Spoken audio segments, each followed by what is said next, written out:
I was given an update before I got up here that it's 40 degrees outside, so you don't have to worry about snow sticking to the ground. What about tomorrow? Well, tomorrow's a different story. Good evening. Let's try that again. Good evening. We're glad that you're here and hope that you will find being here tonight with us beneficial. And tonight's lesson is a little bit different. Just something that was on my mind this week and I was thinking about, and I'll tell you where the thought process came from. My grandfather on my dad's side died when I was 5 years old. My dad was a child that was born later in life. I think my grandfather was in his early 40s when he was born. And my grandfather was already an older man when I was born, but he was a fascinating guy. And what he did for a living involved work. He, out of high school, went into the Navy. He was a cook on a large ship. And when he got out of the Navy after his 4 years, he went and worked civil service on the Fort Benning Army base. Fort Benning was right there next to where I'm from in Columbus. And what he did on base was carpentry.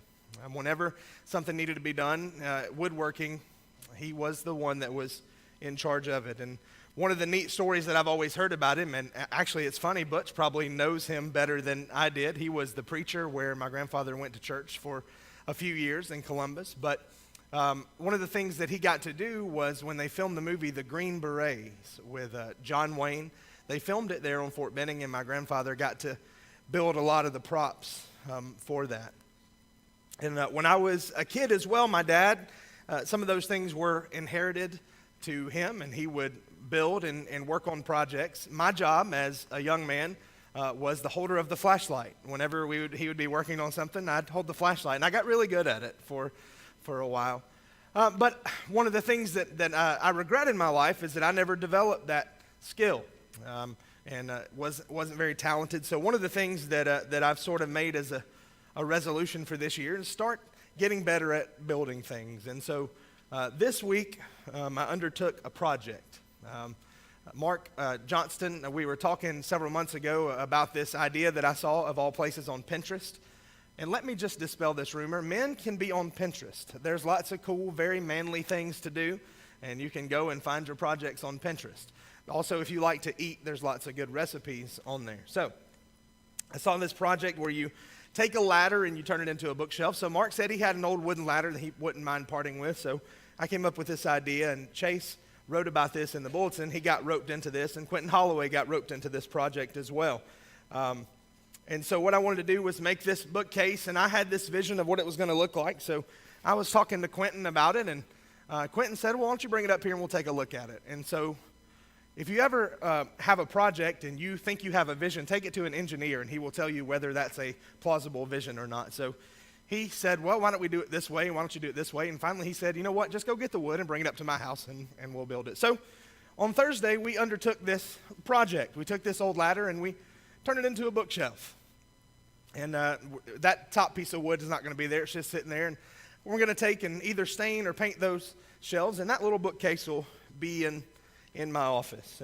And so I was just sort of thinking about this and a couple other little projects I wanted to do. And it made me think, we're not builders anymore in the way that society used to be. It used to be that if you wanted something, you built it yourself. And we don't do that anymore. Most of the time, if we want something built, we hire someone to build it, or we find somebody that's a handyman that does that for a living. But the idea of doing things ourselves, and many of you may remember this from your much younger days. If somebody needed a barn built, the community came together and they had what was called a barn raising. You had all this food and you built the barn there together as a community. Well, we wouldn't think of doing that now. If we needed a new structure, we would come and have a couple of contractors look at it, and those contractors would subcontract the work out, and you would have an electrician come out, and all these different people would build this structure. And society's changed.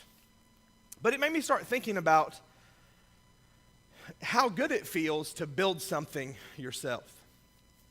And it made me think about what am I building in my life?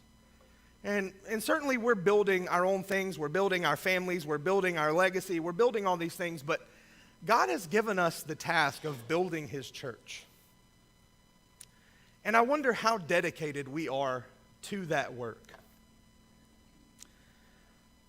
Just for a few minutes tonight, I want us to think about, number one, how engaged we are in building the Lord's church. And everybody that's here tonight, or most of you, are members of the church at Ellijay.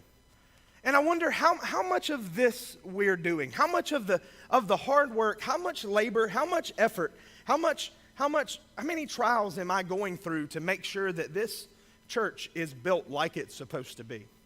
So we're going to talk about 4 ways, and this is going to be a very simple four points in a poem type lesson tonight about how we can build the Lord's church to what it needs to be. And the first thing starts with, when you build something, you have to follow a plan.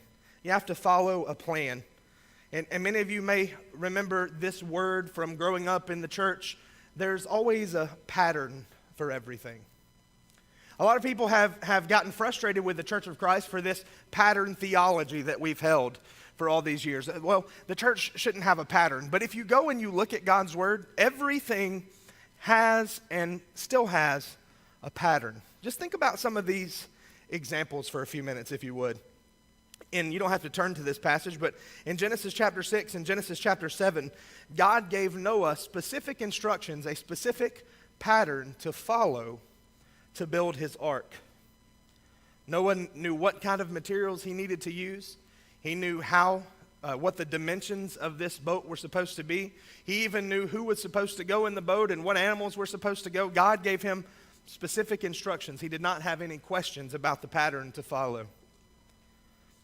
How about the tabernacle at Exodus chapter 25, verses 8 and 9? They were given a specific pattern to follow to build the tabernacle.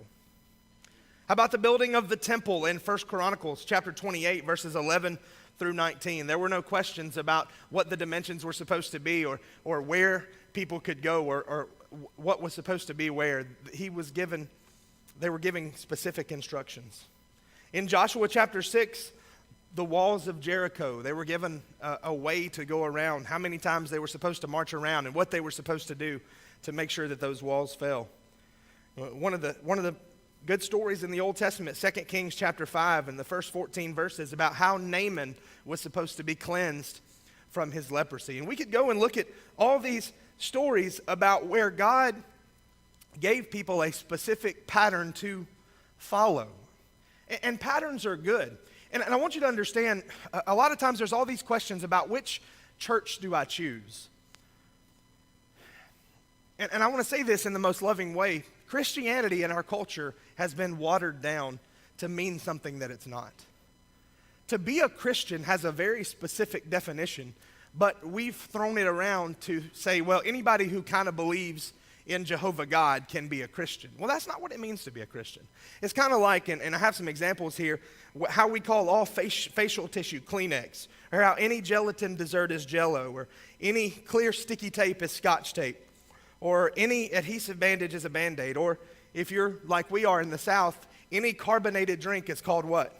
A Coke, even though Coke is the specific brand. That's kind of what's happened to Christianity, hasn't it? Well, I'm a Christian. Well, the Bible has a specific pattern for what it means to become a Christian, and what we're trying to do as Jesus' church is restore that pattern so that people understand what it means. We want to be the real deal. We want to be authentic.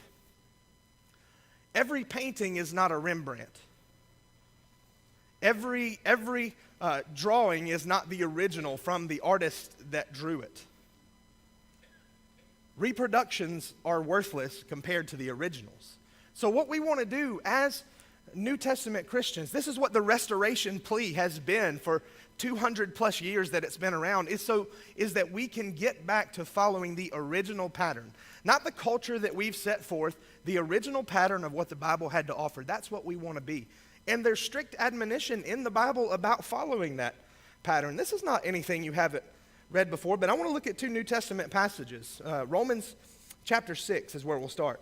You need to open your Bibles or phones, tablets, whatever you're using. Romans chapter 6.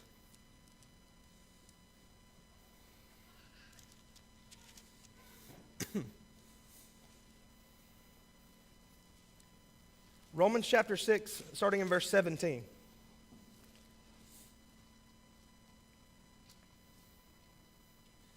Paul's writing to the Romans here, and we're picking up in the middle of this thought.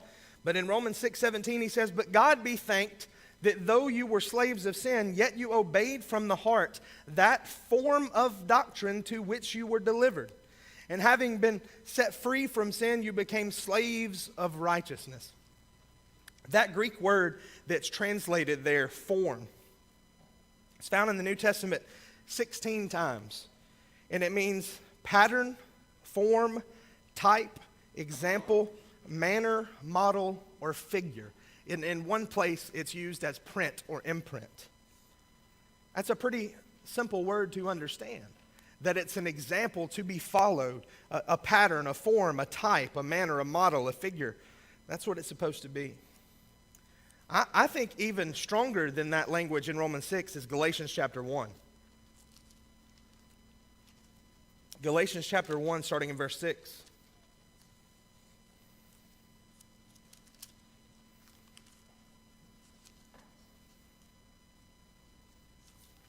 Paul's writing to this church, and this is a church having problems. People introducing new doctrines, all this going on. Listen to what he says in Galatians chapter 1 and verse 6.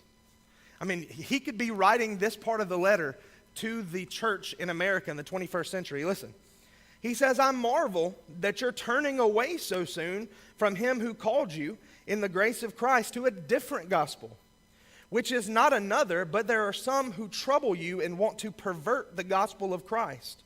But even if we," Paul says, even if it's me, even if we or an angel from heaven preach any other gospel to you than what we have preached to you, let him be accursed. As we've said before, so now I say again, if anyone preaches any other gospel to you than what you have received, let him be accursed. He said there's one gospel, there's one pattern, there's one example to follow. And when we say things like that, we're branded as narrow-minded or legalistic, but it's very simple that if we want to do something right, there has to be a plan to follow. That's why if you want to build a house, there has to be some plans that are pre-submitted before you can build the house. You don't just go out there with some wood and start building the frame. The same thing is true of our faith. We have to be following a plan or a pattern. So if we want to build something, if we want to build the Lord's church, we have to have a plan or a pattern to follow. That means how you become a member of that church has to be followed according to the biblical plan. That means the way the church is set up in its leadership and in its structure has to be followed according to the plan. This is not anything you've never heard before, but it's so important that we understand that when people have questions about why we do the things we do. It's because we're following the only plan that we have.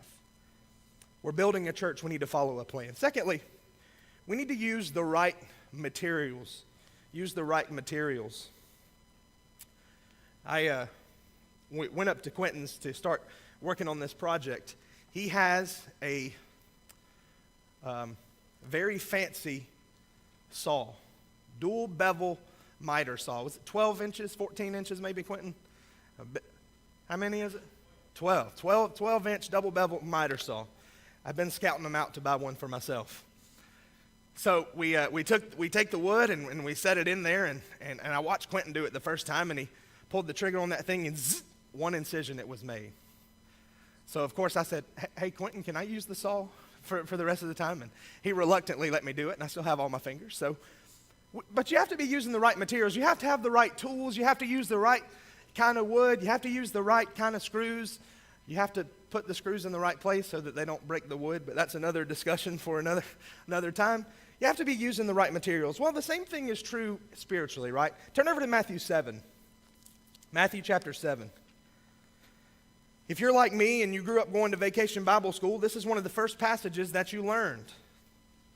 Matthew chapter 7, starting in verse 24. This is Jesus, his masterful Sermon on the Mount.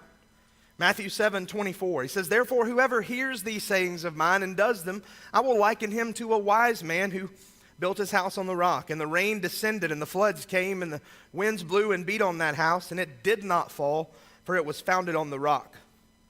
But everyone who hears these sayings of mine and does not do them will be like a foolish man who built his house on the sand, and the rain descended, the floods came, and the winds blew and beat on that house, and it fell, and great was its fall." Similar to that, 1 Corinthians chapter 3. 1 Corinthians chapter 3.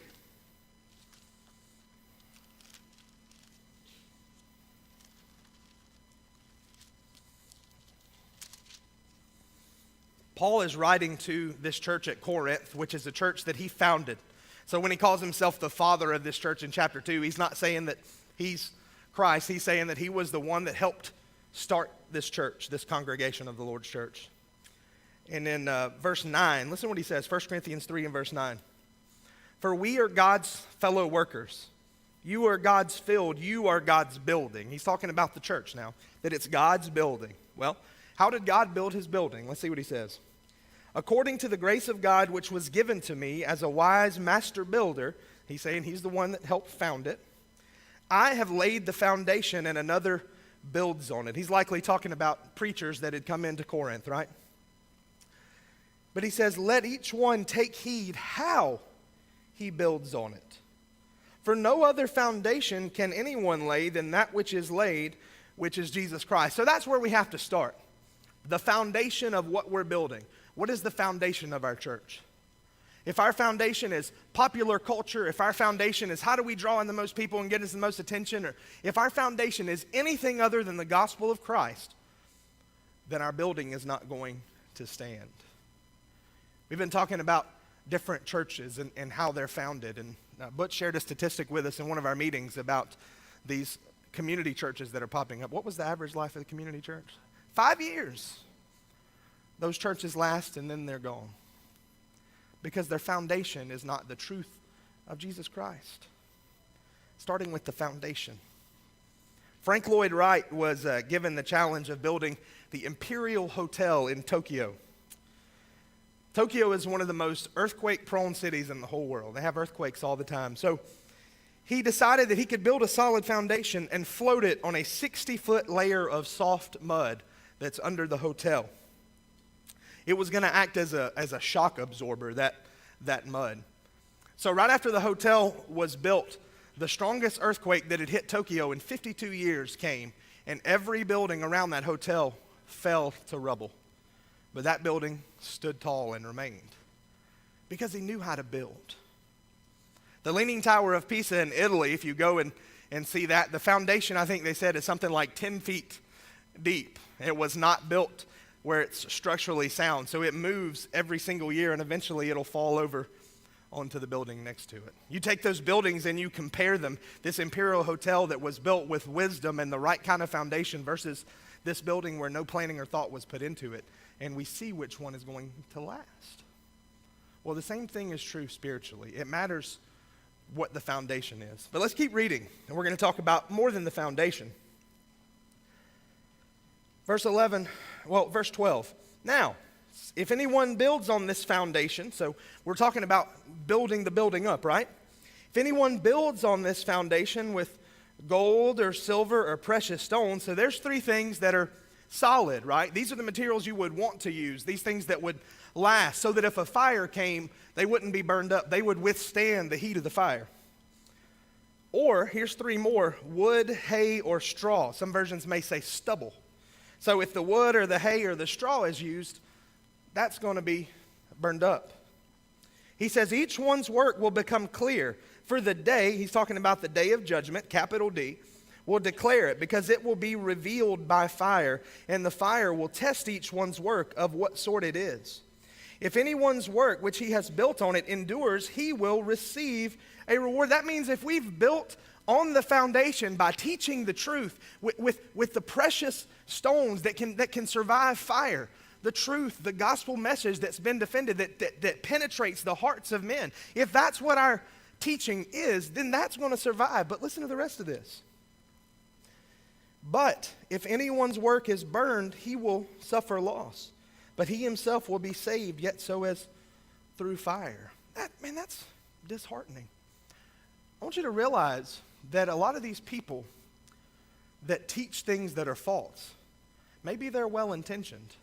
If we build on something that's not the true message of Jesus Christ, people's souls are going to be lost. And we're going to be held accountable for it. Do you realize that? That if I stand up here and I teach you something that it sounds really good and I know that everybody will agree with it and it'll draw more people in, if it's not the truth, when I hear depart from me, I never knew you, and I see that person be lost, I'm going to have to realize and live with the fact that it's my fault. And you'll do the same thing. We need to make sure we're using the right materials to build. And you know what? When you build a building or a house, or you undertake a project, doing it the right way takes longer. You can cut corners and get it built faster. You can use cheaper materials and you can start throwing up houses left and right, but they're not going to last. What's going to last is things that are built the right way using the strongest materials. And in this case, spiritually speaking, it's the truth, the gospel message that we know. Teaching the truth even when it's hard, even when it's difficult. So we have to follow a plan and we have to build using the right materials. Thirdly, we have to defend what we're building. Turn back to your Old Testament to the book of Nehemiah. And we don't have time to go through the whole story of Nehemiah, but it's a really good one. Go through and read the book of Nehemiah. Nehemiah is the cupbearer in the king's court, and he starts to lament what his home has become. It's lying there in ruin and in rubble. The building, the city of Jerusalem, has been destroyed. And Nehemiah says, you know what? We're going to go back and we're going to rebuild the wall. And we're going to look at a little more about Nehemiah, but we're going to start right here in chapter 4. So Nehemiah goes back and they start rebuilding the wall around the city of Jerusalem. And chapter 3 details how they built it and all the gates and all the people that were involved in the process. But as they're starting to build this wall, in chapter 4, people want to come and tear it down. Let me tell you, when we're building something, there's always going to be people that want to tear it down. When the church is growing and the church is thriving and it's doing well, there's always going to be people on the outside that don't like what's going on. When we're doing the right things, there's always going to be outside forces that try to tear what we're building down. Listen to this. Starting in verse 11 of Nehemiah chapter 4. He says, and our adversaries said, they will neither know nor see anything until we come into their midst and kill them and cause the work to cease. So it was when the Jews who dwelt near them came, that they told us 10 times, from whatever place you turn, they'll be upon us. Therefore I positioned men behind the lower parts of the wall at the openings. I set the people according to their families, with their swords, their spears, and their bows. And I looked and arose and said to the nobles, to the leaders, and to the rest of the people, do not be afraid of them. Remember the Lord, great and awesome, and fight for your brethren, your sons, your daughters, your wives, and your houses. And it happened when our enemies heard that it was known to us that God had brought their plot to nothing, that all of us returned to the wall, everyone to his work. So it was, listen to this now, verse 16, from that time on that half of my servants worked at construction, while the other half held the spears and the shields, the bows and wore armor. And the leaders were behind all the house of Judah. Those who built on the wall and those who carried burdens loaded themselves so that listen to this, with one hand they worked at construction and with the other held a weapon. Every one of the builders had his sword girded at his side as he built, and the one who sounded the trumpet was beside me. Can you imagine this vision? They're rebuilding the wall of Jerusalem, and with one hand they're laying bricks, and with the other hand they have a sword ready to fight off anybody that might be coming to tear it down. What a great illustration of what it means to be a Christian. That we have one hand dedicated to the work that's going on inside the body, and on the outside, we're ready to fight off the world that's trying to destroy it. And I know we don't often think about our lives as a battle, because for the most part, we have pretty good lives. But the Bible is clear that the battle lines have been drawn between good and evil and between right and wrong. And if we're not fighting off evil every day, then guess what? It's winning against us. I love that illustration of the people of God building with one hand and fighting off their enemies with the other. That's what we have to be doing. We have to be prepared to defend what we build. Similarly, part of defending what we've built is caring for those people who are vulnerable to attack. I want you to listen to what I'm saying right here, because this is really important. In every church family, when you're building, there are people that are in danger of slipping and falling through the cracks. I want you to pause right now and think about one person that you know from our church family, from what we're building, that's in danger of slipping away. Maybe somebody who's not regular in attendance, maybe somebody that's battling sin in their life, maybe somebody that's just struggling, maybe a young Christian who doesn't understand the discipline of what it means. Now raise your hand if you thought of at least one person that might be in danger of being taken away. That's what it means to be defending, to reach out to that person and make sure that that world outside that's trying to destroy what we're building is not effective. We have to defend what we're building.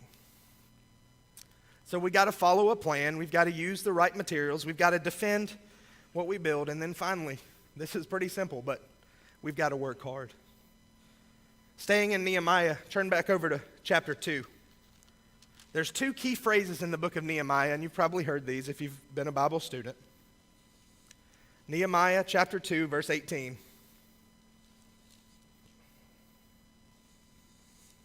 And I told them of the hand of my God which had been good upon me, and also of the king's words that he had spoken to me. And they said, let us rise up and build. And they set their hands to this good work. Then over to chapter 4 and verse 6. They said, let us rise up and build. They set their hands to work. And then verse 6. So we built the wall, and the entire wall, this is Nehemiah 4 and 6. The entire wall was joined together up to half its height. For the people had a mind to work. Let me ask you this. When we are thinking about our church family, is the first priority that comes to our mind work? Or do we have the mind to be served and to be taken care of? I think religion has become a consumer-driven institution. That we go to the place that will take care of our needs the most, when the Bible says that the Lord's church is a place where we look for what we can do. We have to work hard. 1 Corinthians 15:58 says, be steadfast, immovable, always abounding in the work of the Lord. We've got to just work hard. We've got to follow a plan or a pattern. We've got to use the right materials. We've got to defend the thing that we're building, and we've got to work hard. In this poem that I'm sure you've heard before, and I know I've shared it in sermons before in different places, but I think it's very appropriate for this message, and then we'll close. It's called A Builder or a Wrecker. It says, as I watched them tear a building down, a gang of men in a busy town, with a ho-heave-ho and a lusty yell, they swung a beam and the side wall fell. I asked the foreman, are these men skilled and the men you'd hire if you wanted to build? He gave a laugh and said, no, indeed, just common labor is all I need. I can easily wreck in a day or two what builders have taken years to do. And I thought to myself as I went my way, which of these roles have I tried to play? Am I a builder who works with care, measuring life by rule and square? Am I shaping my work to a well-made plan, patiently doing the best I can? Or am I a wrecker who walks to town, content with the labor of tearing down? Lord, let my life and my labors be that which will build for eternity. The question remains, am I a builder or am I a wrecker? The Bible calls us to be builders because we're building something that will last forever. So if you find yourself in a situation tonight where you're not a builder, you want to make something right, we're going to offer an invitation and give you the chance to come forward and make that right. If you need prayers for some struggle you're going through, we've built a place where you can feel comfortable asking for that. And if you're not a Christian, you're kind of like somebody that's just standing there watching this building being built when there are a bunch of people that desperately need your help. Join in the building process tonight. Come forward, confess Jesus as the Lord of your life, and have your sins washed away in baptism. If you need to respond in any way, come as we stand and as we sing.